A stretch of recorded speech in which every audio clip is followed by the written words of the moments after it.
Assalamualaikum warahmatullahi wabarakatuh. Selamat pagi pemirsa Radar Cirebon Televisi.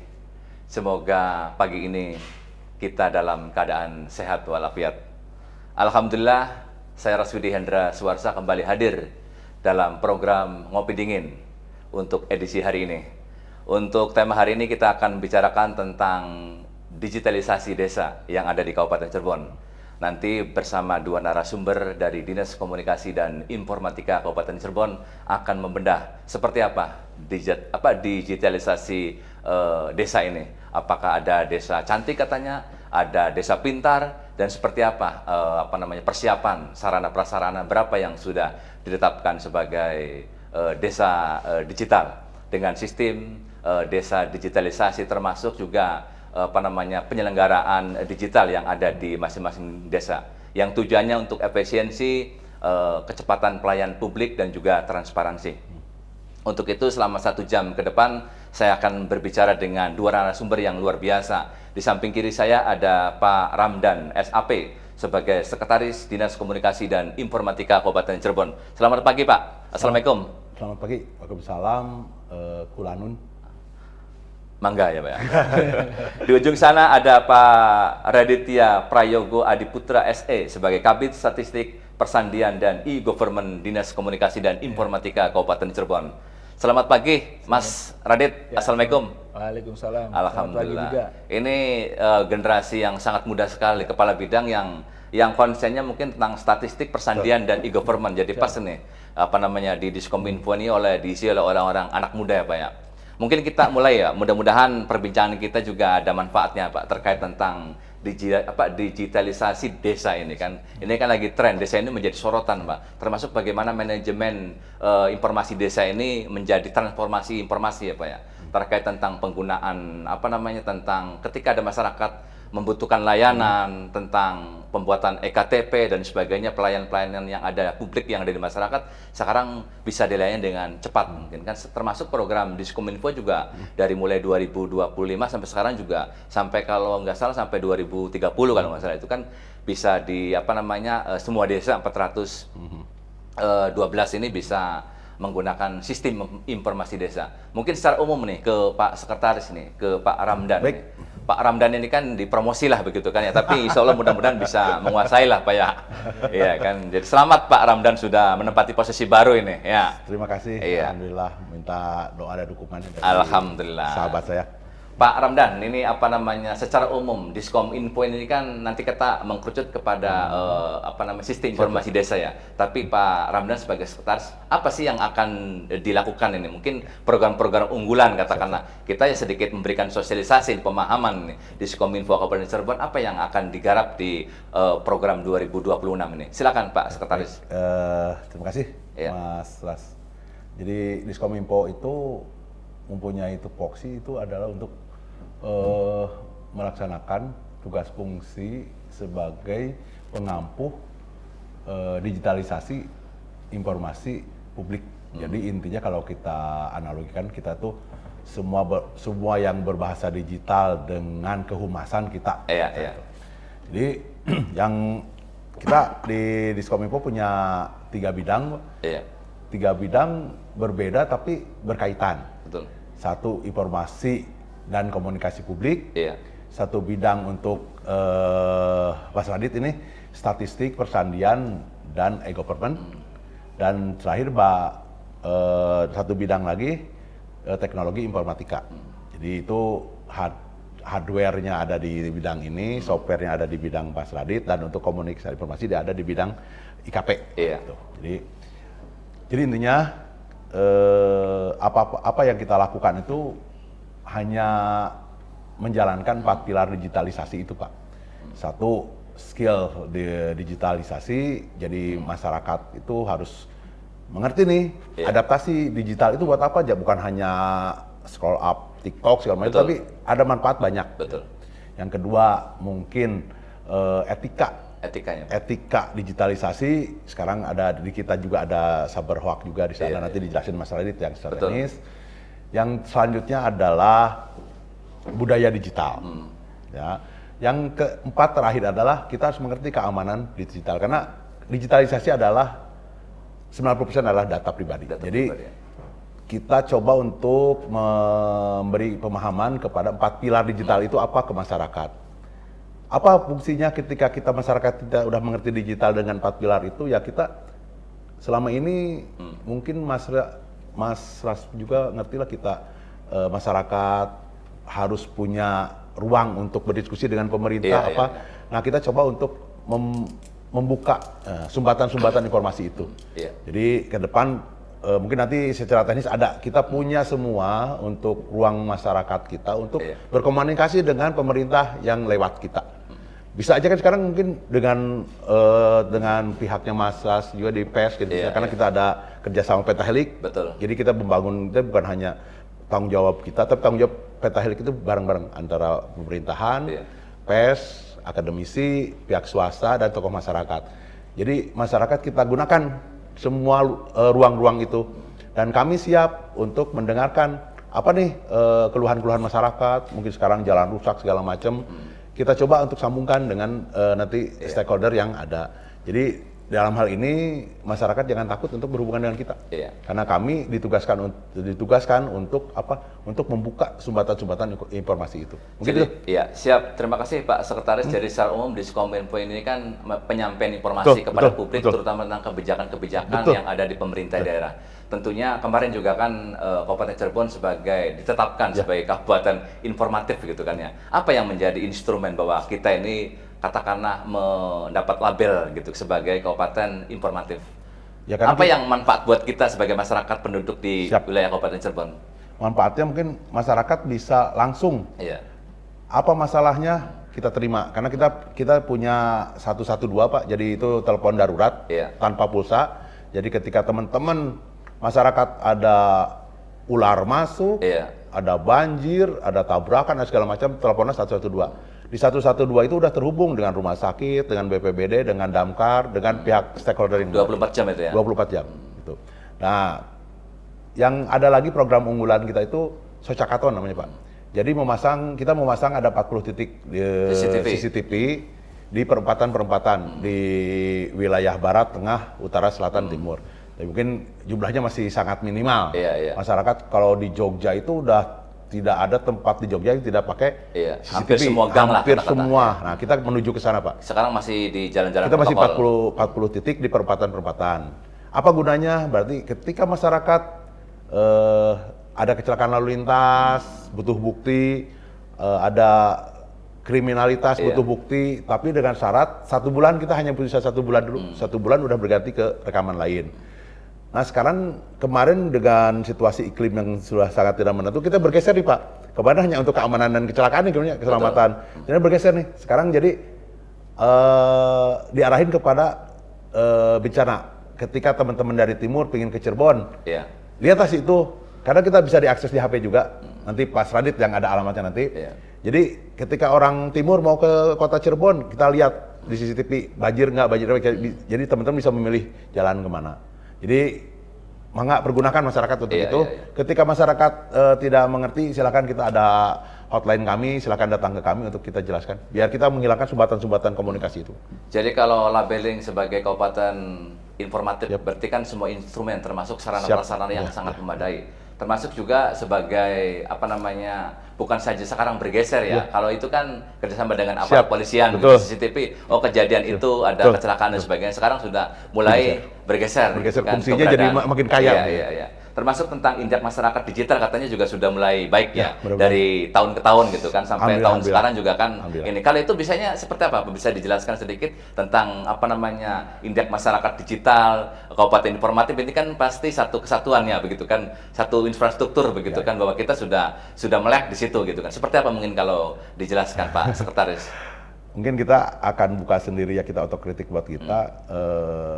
Melek digitalnya, melek keterbukaan informasi, dengan buktinya apa, kita aktif di web, di medsos itu, aduh mohon maaf ya, ternyata kita kalah, OPD kalah sama desa.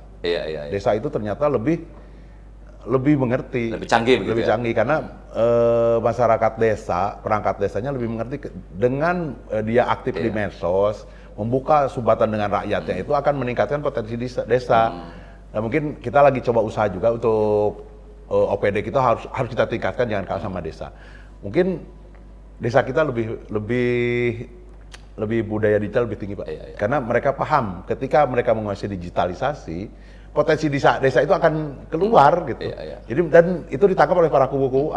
Saya apresiasi kepada kubu-kubu, ternyata tidak selalu yang di kota itu mengalahkan yang di desa, ternyata di desa lebih maju di Kabupaten Cirebon. Orang desa rezeki kota berarti Pak. Ke Pak Kabid ini, ke Mas Kabid ini, luar biasa nih.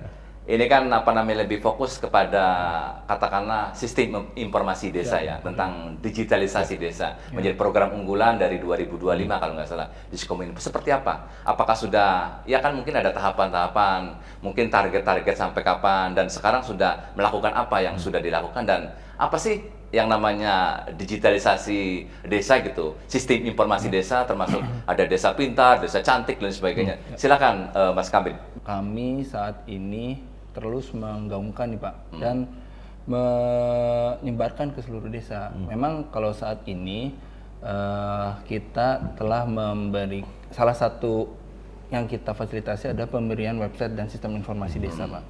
Jadi bagaimana saat ini kita mendorong desa itu mempunyai website masing-masing, dan juga ada sistem administrasi pemerintahannya. Jadi ketika misalnya masyarakat desa itu ingin mengajukan surat pengantar, itu kan sekarang ya masih ada beberapa desa yang masih menggunakan manual ya, Word kayak gitu ya. Nah, tetapi dengan adanya sistem yang kami fasilitasi, jadi mereka itu sudah terdata dalam satu sistem Pak. Nah, tinggal bagaimana para desa itu mau untuk meningkatkan pengisian data-data kependudukan Pak, karena memang dasar dari sistem informasi desa itu adalah data kependudukan Pak. Nah, kenapa? Karena data kependudukan berbasis NIK kan, dan NIK itu hanya satu orang satu. Nah, dan untuk tahun lalu memang desa kita mendapatkan program Smart Village Pak dari Bapeda untuk dikembangkan. Nah, target tahun lalu itu ada 80. Alhamdulillah memang kita telah fasilitasi bagaimana 80 desa itu kita latih secara rinci untuk pengisian sistemnya Pak.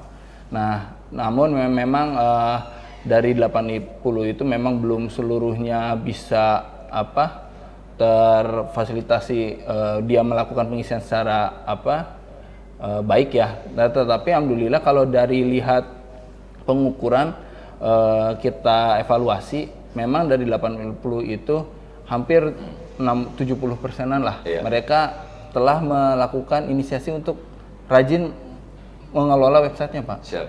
Nah, jadi itu yang kami, karena memang seperti yang tadi Pak Randang sampaikan bahwa ukuran keberhasilan pemerintah itu salah satunya itu untuk mengukur keterbukaan informasi. Nah, salah satunya seperti yang tadi Bapak sampaikan juga, bagaimana nanti desa-desa itu program-program kegiatan mereka itu bisa terpublikasikan secara baik. Siap. Nah, dan selain itu juga bagaimana ada pelayanan secara berbasis digital untuk masyarakat desanya itu sendiri. Nanti dijelaskan lagi nih Mas Kabid ya di segmen berikutnya. Luar biasa, kita kan masih banyak ini untuk membedah tentang digitalisasi desa melalui sistem informasi desa ya.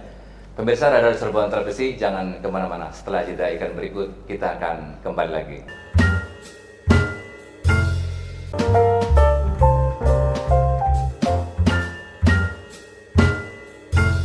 Pemirsa Radar Cirebon Televisi, kembali lagi di program Ngopi Dingin, masih dengan Pak Sekretaris ini, Pak Ramdan dan Mas Kabid. Mas Kabid, kita lanjutkan lagi tentang sistem informasi desa ya. Ada 80 yang sudah dilatih mungkin oleh teman-teman dari Diskominfo. Seperti apa nih? Apa yang sudah disiapkan dan targetnya berapa? Desa ya tentunya keseluruhan ya, sampai tahun berapa begitu kan, dan harapan dari digitalisasi desa seperti apa? Apa bedanya dengan desa cantik katanya ada desa cerdas begitu kan? Itu istilah-istilah atau turunan dari digitalisasi desa itu. Oke, baik Mas Rus. Terkait target terkait pengembangan digitalisasi desa, memang ada di dalam RPJMD itu kita ditargetkan 412 desa Pak, selama sampai tahun 2029. Memang di tahun 2025 kemarin kita alhamdulillah telah bergerak untuk melakukan digitalisasi desa sebanyak 80. Nah, tapi sampai dengan bulan April sekarang kita sudah ada 200 desa, Pak, yang kita fasilitasi penyediaan website dan sistem informasi. Nah, selain itu juga dalam sistem informasi yang kita kembangkan untuk desa juga kita lengkapi dengan tanda tangan elektronik, Pak. Jadi masing-masing kubu itu sekarang itu bisa melakukan penandatanganan secara elektronik, dan itu merupakan sudah terverifikasi oleh BSSN. Jadi memang tanda tangan elektroniknya itu memang benar-benar resmi, Pak. Iya. Jadi bagaimana karena pergerakan mobilitas kubu juga kan tinggi, Pak. Jadi penandatanganan surat-surat pengantar itu bisa melalui TTE. Nah, kita memang dorong itu. Nah, terkait Desa Cantik, memang Desa Cantik adalah inisiasi dari BPS, Pak. Jadi Desa Cantik itu pengertian dari Desa Cinta Statistik. Oh iya, iya. Nah, tetapi juga dengan adanya Desa Cantik bisa dikolaborasikan dengan kegiatan sistem informasi desa, Pak. Kenapa? Karena memang dalam sistem informasi yang kami siapkan itu ada modul-modul untuk data-data statistik desa. Betul. Bagaimana sih supaya kita tahu perkembangan statistik desa, pembangunan, jumlah penduduk, terus pendidikan, kesehatan dan lain sebagainya, itu kita kolaborasikan dengan sistem informasi desa. Jadi ketika desa itu sudah terfasilitasi sistemnya, kita juga dorong untuk cinta statistik sehingga bisa berkesinambungan. Kalau ini sebentar Mas Kabit, kalau misalnya sistem informasi desa itu berarti terkoneksi dengan kabupaten. Ya. Semuanya begitu kan. Ini kan harapannya kan efisiensi gitu, transparansi dan juga mungkin percepatan pelayanannya. Sehingga semuanya itu tidak manual, semuanya dengan ini. Berarti kan pelayanan yang ada di desa itu dari mulai pembuatan KTP, pembuatan KK mungkin kan, pembuatan akte kematian dan sebagainya yang selama ini mungkin masih manual, itu bisa dilakukan oleh di desa begitu kan, dengan sistem yang luar biasa itu kan, dengan sistem digitalisasi gitu kan. Nah, itu kan istilahnya seperti itu kan. Apakah itu sudah terkoneksi gitu kan, dan berapa yang sudah bisa melakukan itu tanpa harus fotokopi begitu kan, ya kan, tanpa harus ada ininya gitu kan. Mungkin ada berapa? Kalau saya tangkap itu ada beberapa desa yang misalnya kayak di Kalikowa, bisa penambangan Sedong, mungkin ada Citemu katanya Mundu. Seperti apa, Mas Kabit? Ya, baik, terima kasih Mas. Terkait sistem desa yang benar-benar full secara lengkap itu, memang dari 200 itu angkanya masih belum terlalu tinggi ya. Tetapi alhamdulillah sih saat ini kita lakukan terus pendampingan nih, bagaimana sistem tersebut bisa dimanfaatkan, karena sistem yang sudah kita bangun itu jangan mubazir ibaratnya. Terkoneksi dengan kabupaten? Iya, karena memang servernya ada di kami, Pak. Iya. Jadi kita bisa memang nanti dalam perkembangannya pengen menarik data itu bisa kami integrasikan. Berarti semua desa 412 itu sudah punya internet gitu juga? Untuk kan itu pasti ada fasilitas itu. Kalau ketika desa sebagai desa cantik, desa digital gitu kan, tapi tidak ada jaringan misalnya kan, gimana tuh? Ya, memang untuk fasilitasi jaringan internet itu memang saat ini sesuai dengan kewenangan desa, Pak. Jadi ada di masing-masing desa. Tetapi alhamdulillah sih kalau berdasarkan survei yang kami pernah lakukan bahwa 412 desa itu telah terhubung dengan fiber optik semua. Walaupun ada yang lemot wilayah timur. Iya, itu sangat tergantung koneksi ya, Pak. Iya, takutnya kan. Ada keluhan-keluhan yang wilayah timur katanya. Nah, itu kan mungkin ada beberapa kontur ya yang sudah. Berarti dia mandiri melalui program dana desa uangnya. Nah, iya, karena bukan dari Desinfo. Bukan. Untuk desa sendiri memang pendanaannya itu boleh dilakukan oleh APBDes. Jadi memang karena APBDes takutnya kita ada duplikasi, Pak. Jadi kita dari Kominfo tidak masuk ke desa untuk pengadaan internetnya, seperti itu, Pak. Jadi kalau tadi desa-desa kayak Kalikowa, Citemu dan Penambangan itu memang dia sudah benar-benar menerapkan tentang sistem desa digital itu. Iya. Benar ya? Ya, yang seperti tadi Kalikowa, Karangwangun, terus Penambangan itu memang mereka telah melakukan digitalisasi secara lengkap, Pak. Jadi bagaimana mereka itu ada tim khususnya juga mendorong untuk aparat desanya itu bisa melek digital gitu. Mereka latih pelatihan dan juga mereka mempromosikan layanan-layanan berbasis digitalnya kepada masyarakat. Nah itu yang menjadi kami pengen sih semua desa bisa seperti itu. Targetnya 29 itu ya, 29. semua desa 412 bisa melek digital dan punya fasilitas. Jadi kalau ini berarti selama ini masih belum secara maksimal ya, desa itu bisa melakukan digitalisasi dalam pelayanan begitu. Ya, iya Belum kalau ya? belum seluruhnya Iya Pak. belum seluruhnya, tapi dalam tahap ke situ Dalam ya. tahap ke situ. Apa kendala-kendala biasanya kan kata Pak Sekretaris kadang-kadang mungkin kan daripada kita OPD katanya orang desa itu lebih melek katanya. Iya. Mungkin sumber daya perangkat desanya yang mungkin anak-anak muda yang generasi sekarang lah, Iya, Gen Z begitu kan bahasanya kan, milenial gitu. Apa yang sudah pasti kan ada workshop, ada pelatihan-pelatihan. Seperti apa mungkin kendala yang dihadapi ketika sebuah desa diterapkan atau mendapat amanat sebagai desa digital gitu. Ya baik. Untuk permasalahan di desa yang memang ada banyak faktor sih Pak. Tapi cuman kita mengukur ya melakukan beberapa penilaian memang faktor SDM desanya juga ada beberapa yang memang perlu dilakukan pendampingan secara khusus. Nah sehingga memang kita harus membiasakan diri untuk bisa melek digital gitu. Iya. Jadi bagaimana dengan adanya semakin zaman semakin maju, semakin digitalisasi semakin meningkat, kita mendorong SDM itu untuk melek digital karena memang saat ini kan pemerintah pusat itu menggalakkan pemerintahan digital ya, PEMDI itu tidak hanya dari tata kelola pemerintahan saja Pak. Mas, tetapi juga bagaimana SDM penyelenggaraan pemerintahan itu harus berkualitas secara digitalisasi. Nah itu yang kami mendorong untuk digitalisasi baik itu di lingkungan perangkat daerah maupun di pemerintah desa seperti itu. Saya ke Pak Ramdan, Sekretaris ini. Ini kan kalau misalnya penyediaan jaringan internet itu bukan kewajiban dari pemerintah daerah melalui Diskominfo, tapi Diskominfo itu hanya memberikan pelatihan ya, workshop pelatihan apa gitu semua desa-desa yang menjadi sasaran begitu kan ya. Apakah selama ini juga sudah dilakukan ini kan yang menjadi kewenangan dari Diskominfo? Seperti apa mungkin Pak?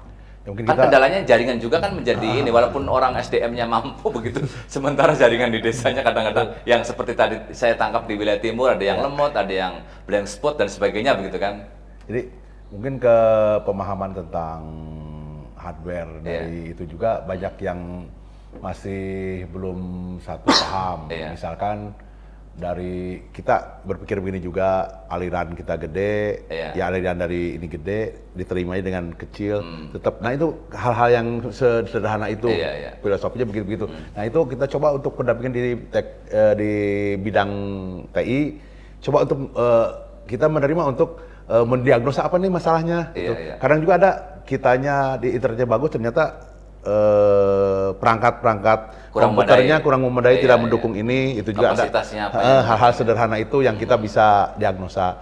Sepanjang hanya diagnosa kita masih bisa Pak, bisa mengundang kami untuk mendiagnosa. Tapi kalau untuk anggaran mungkin seperti yang disampaikan Pak Kabid, karena kita juga ada batasan-batasan. Iya, ranahnya Pak, ini kewenangan bukan kita, kewenangan dari desa sendiri. Jadi kita hanya melakukan pelatihan begitu kan. Dan pendampingan ketika ada, sebenarnya di desa ini ada permasalahan, nanya ke siapa ya, tim ahli kami siap datang untuk mendiagnosa. Tapi untuk pemeliharaan selanjutnya memang ada di anggaran desa kita kan ada batasan. Nanti dilanjutkan lagi Mas Kabid dan Pak Sekretaris ya.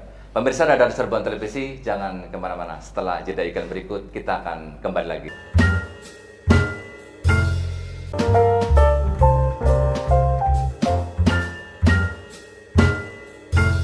Pemirsa Radio Cirebon Televisi, kembali lagi di program Ngopi Dingin, masih dengan Pak Sekretaris nih sama Mas Kabid.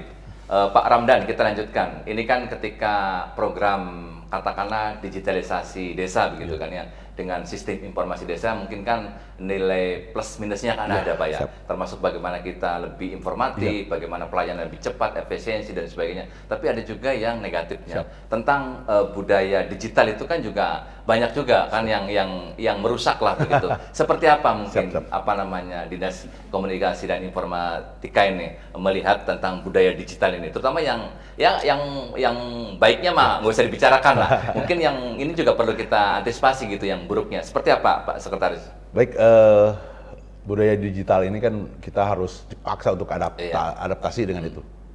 Sekarang ini kan bukan siapa yang kuat, siapa yang kaya, siapa yang pintar, tapi siapa yang paling cepat adaptasi itu yang bertahan. Nah, tapi di samping itu karena di budaya digital itu seperti dua bilah pedang, mata pisau ke bawahnya keuntungannya, tapi dia akan membawa hal negatif. Saya juga rada-rada takut ya ketika desa terlalu cepat begini, ternyata budaya digital itu kan nggak bisa dibatasi, Pak. Jadi sekarang kan ada pinjol, ada hoax juga, ada apalagi sekarang ada AI. Kemarin saya informasi dari teman-teman guru BK di SMP distrik itu, kasus-kasus untuk penyalahgunaan digital itu ternyata sudah meningkat baik dari kualitas maupun kuantitas.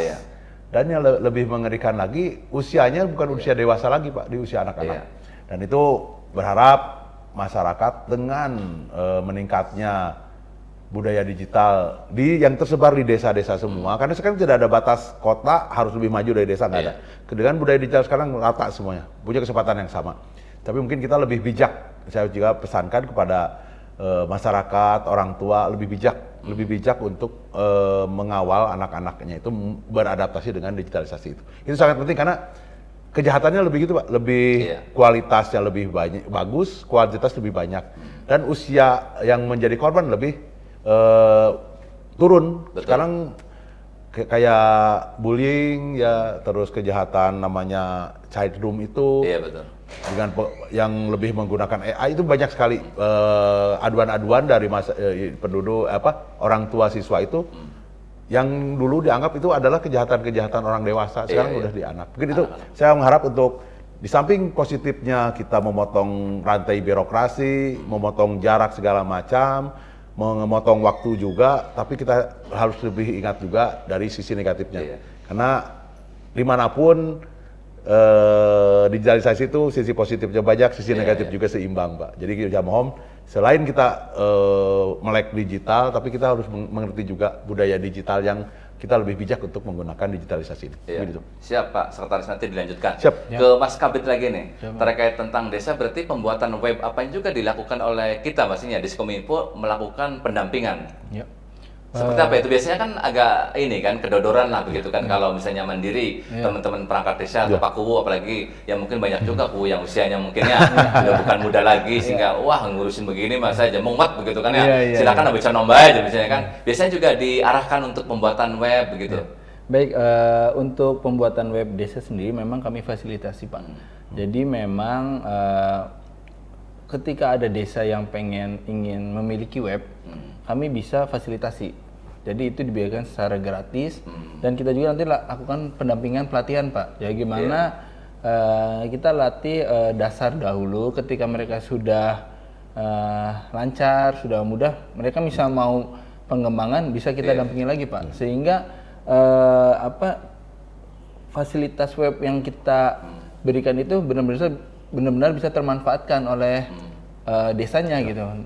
Dan juga ketika pelatihan itu kami undang semua, Pak. Semuanya. Jadi supaya tidak karena pelatihan itu harus langsung datang ke tempat, ke kantor kami, jadi kami lakukan pelatihan tidak berbasis online, karena kalau online itu biasanya suka ada informasi yang terputus gitu, jadi lebih enakannya di kantor aja kita undang lah, seperti itu. Jadi tetap ke ini tatap muka begitu ya? Iya, tatap muka lah.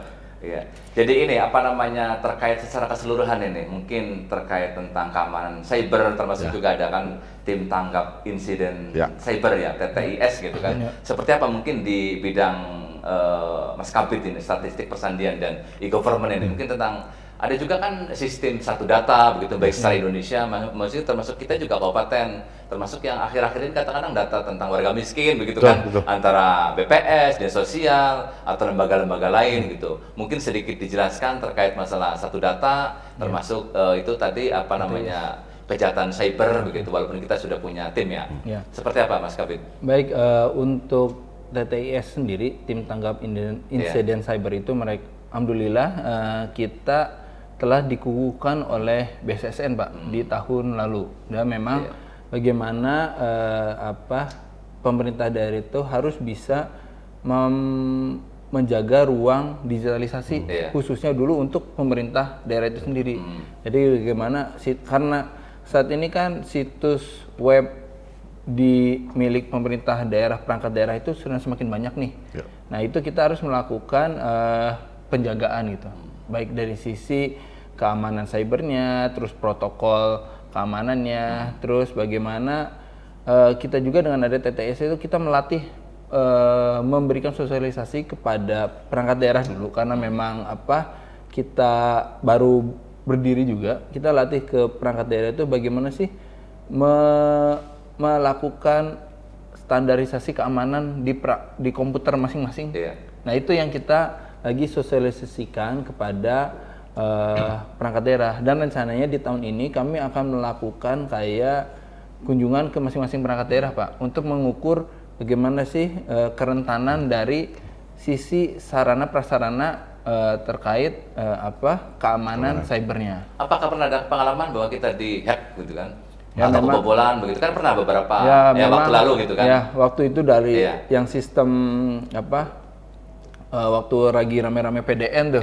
Terus banyak punten kayak ada sistem kita yang pengertiannya mungkin di daerah lain berbeda dengan di daerah kita. Kalau kita misal contohnya kemarin si Pepek nih. Kan, yang dari di sosial itu. Itu kan kita yang kembangkan. Kita yang positif, ternyata wilayah sana itu wah ini ya katakannya negatif ada lah. bau-bau begitu kan. Nah itu ketika itu dilakukan serangan Pak. Nah itu ancamannya luar biasa ya bagi itu teman-teman mereka cyber itu. mengirimkan serangan ancaman DDoS. Jadi mereka mengirimkan paket IP sangat banyak. Jadi memang sempat waktu itu sempat tumbang Pak. Memang sistem oleh tim kita gitu. Tim kita yang sempat tumbang. Sistem itu sempat tumbang, tapi alhamdulillah kita lakukan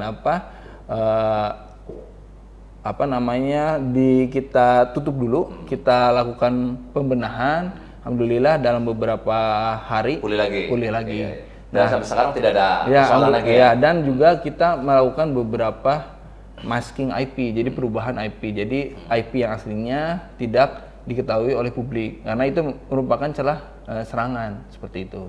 Kalau di web kita di pemerintah daerah atau misalnya OPD, apakah itu juga sudah maksudnya dikatakan aman nggak begitu kan? Ya memang tergantung perangkat daerahnya Pak ya. Saat ini aman gitu ya? Alhamdulillah sih saat ini masih aman, tetapi memang dengan adanya TTIS kita juga melakukan penjagaan terus Pak.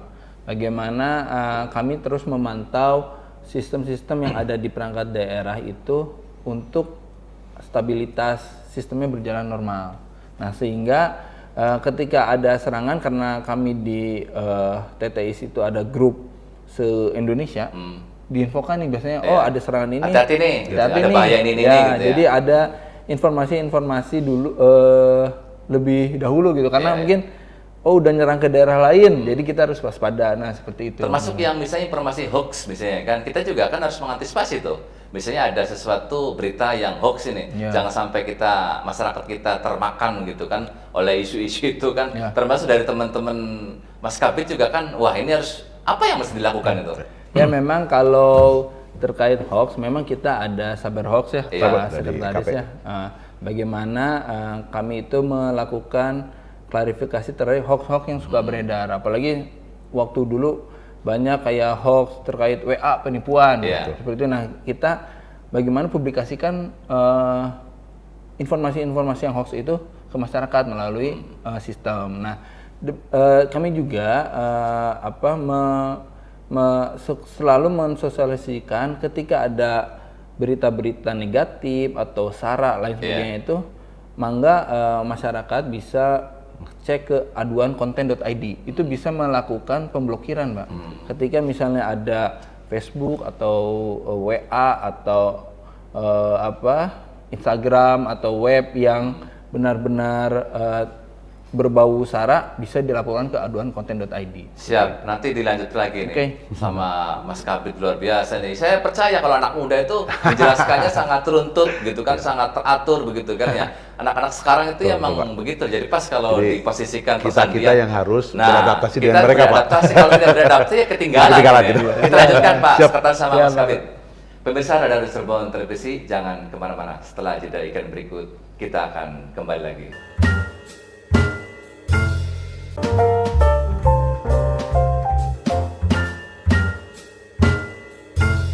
Pemirsa Radar Cirebon Televisi, kembali lagi di program Ngopi Dingin. Masih dengan Pak Sekdis dan Mas Kabid. Mas Kabid, ini dilanjutkan. Tadi terputus ya di segmen ketiga terkait tentang sistem satu data begitu kan ya. Ini kan apakah kita secara nasional juga kan sudah sudah dibuat begitu kan, termasuk di Kabupaten Cirebon tentang simpang siur data, katakanlah ambil aja misalnya warga miskin begitu kan. Selama ini kan masih simpang siur, kadang-kadang ada yang apalagi sekarang dengan penonaktifkan BPJS itu kan, yang PBI yang menggunakan sistem desi dan sebagainya, itu kan juga akhirnya kan kolerasinya ke data begitu kan. Seperti apa kita itu di Kabupaten Cirebon itu tentang satu data itu? Ya. Baik, dalam pelaksanaan satu data di Kabupaten Cirebon memang kami sesuai dengan tupoksi sebagai Diskominfo merupakan sebagai wali data, Pak. Betul. Bagaimana wali data itu tugasnya untuk memverifikasi, memvalidasi data-data yang dikeluarkan oleh produsen data. Produsen data itu adalah perangkat daerah. Betul.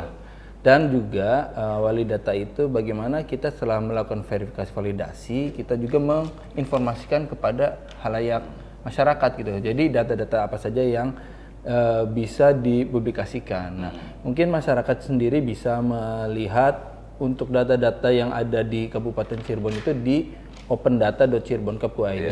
Di situ ada 2.800 dataset data, Pak, yang terkait kegiatan-kegiatan evaluasi pembangunan di Kabupaten Cirebon. Nah, terkait perbedaan data, terutama kemiskinan ya, Pak. Betul, ya. itu yang memang sangat riskan itu. Memang untuk data-data kemiskinan itu memang seluruhnya itu bersumber dari pemerintah pusat, Pak. Kami di pemerintah daerah itu hanya bertugas untuk melakukan verifikasi validasi saja, tetapi untuk penentuan keputusan mereka masuk desil berapa dan desil berapanya itu ada di pemerintah pusat, sehingga kami itu melalui Dinsos itu nanti dapat mengukur, ngecek kembali, karena memang menurut informasi itu pemeriksaan untuk data-data miskin itu dilakukan 3 bulan sekali, Pak. Nah, ini yang menjadi bagaimana 3 bulan sekali itu kan jaraknya pendek, jadi bisa diukur ini benar atau valid atau tidaknya, mungkin seperti itu. Dan juga itu di Dinsos itu mungkin ada Puskeswas sebagai gerbang tombak kesejahteraan sosial masyarakat di desa. Jadi mereka bisa mengukur nih, ketika ini benar-benar miskin, mereka bisa mengajukan ke DTSen dari milik Kemensos. Mungkin seperti itu, Mas. Siap, dilanjut lagi nanti, Mas Kabid. Ini ke Pak Sekretaris ini. Secara umum ini kan kemarin Kementerian Kemendikbud ya telah memblokir lah beberapa situs yang terkait tentang bagaimana perlindungan terhadap anak ya, kalau nggak salah Undang-Undang PP Tunas nomor berapa begitu kan ya. Mungkin bisa dijelaskan nggak untuk kita gitu di daerah di Kabupaten Cirebon tentang pemblokiran ini oleh Kementerian Kemendikbud ini? Ya, ini kita mengenal PP Tunas sekaligus kita sosialisasi ke pemirsa semua. Ini kepedulian dari Kemendikbud, kepedulian dari pemerintah, kepedulian dari kita semua ini, karena semua dampak jelek dari digital itu mulai terasa, Pak, sekarang. Jadi karena dari hasil penelitian itu ternyata pengguna medsos anak itu sekitar 48%. Kita kaget hasil itu, dan dampak-dampaknya ternyata secara kualitas maupun kuantitas itu sudah sangat memprihatinkan. Dan kejadian-kejadian dampak buruk dari medsos itu ternyata tidak hanya di kota, tersebar di semua desa.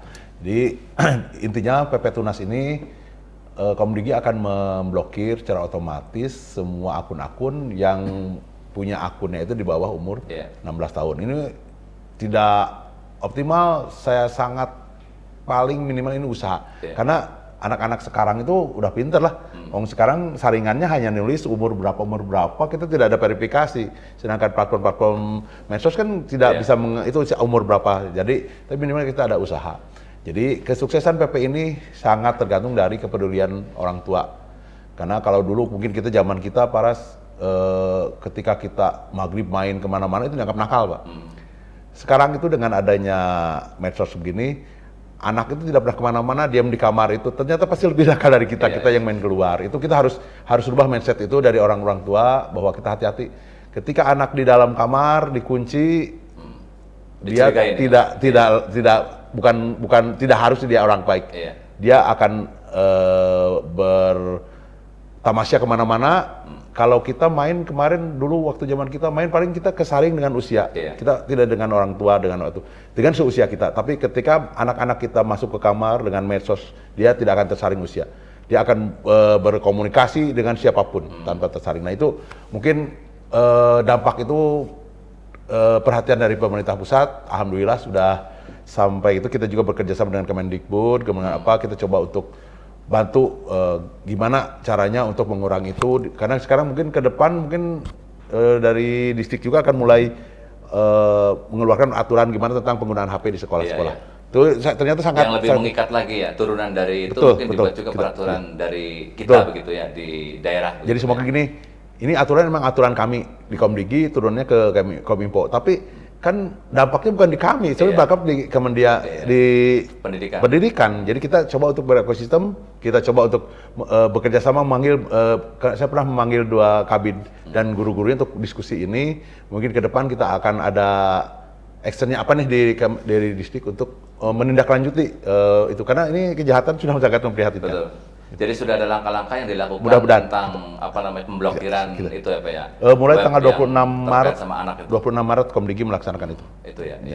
Tapi kita yang dipikirkan juga dampak anaknya juga sih, ketika mainannya kita cabut itu kan dia akan, kalau bahasa sekarang tantrum, ngamuk gimana. Kita harus pikirkan juga nih untuk dari pengambilan handphone itu ya. Kita harus memberikan ruang juga untuk dia gimana ada untuk solusinya ya. Mungkin itu kita harus pikirkan masih panjang ini jalan. Siap. Ke Mas Kabit ini tentang sistem pemerintahan berbasis elektronik ini sesuai dengan Perpub kalau nggak salah 38 2025. Seperti apa sih di kita itu di Kabupaten Cirebon gitu kan tentang peraturan bupati itu tentang yang tadi sistem pemerintahan berbasis elektronik ini kan semua ini ya, semua stakeholder kan. Ya memang itu merupakan program dari pemerintah pusat ya Mas Ras ya.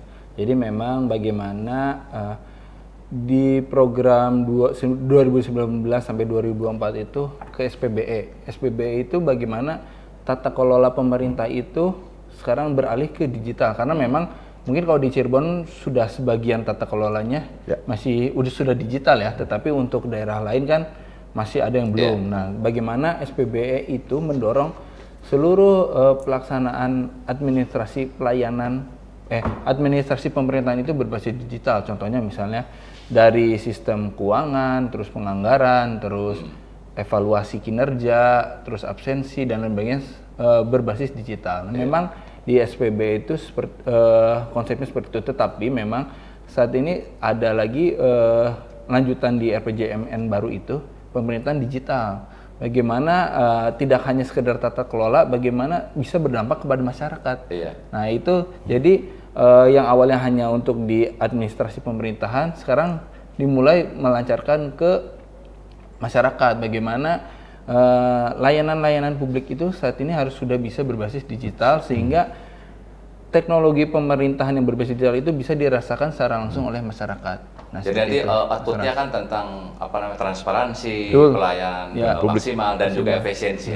Sebagai closing statement ini, Mas Kabit ini, ya kan terkait mungkin tadi tentang digitalisasi desa, begitu kan? Bagaimana harapan? Ini kan terkait dengan pemerintahan desa, tentang perangkat dan sebagainya. Apa yang mesti Mas Kabit sampaikan ke masyarakat, terutama ke para kubulah, begitu kan? Terkait tentang program digitalisasi dan sistem informasi desa itu. Silakan sebagai closing statement ini, Mas Kabit. Baik, terima kasih Mas Ras.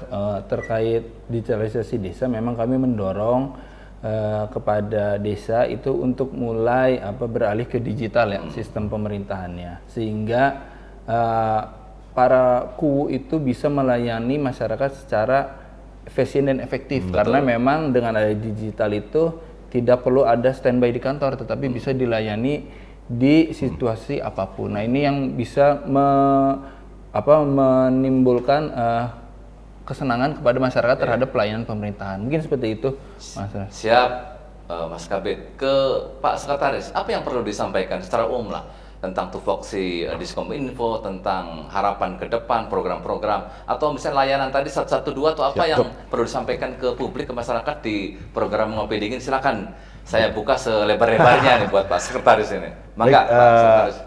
kami punya layanan khusus masyarakat itu 112.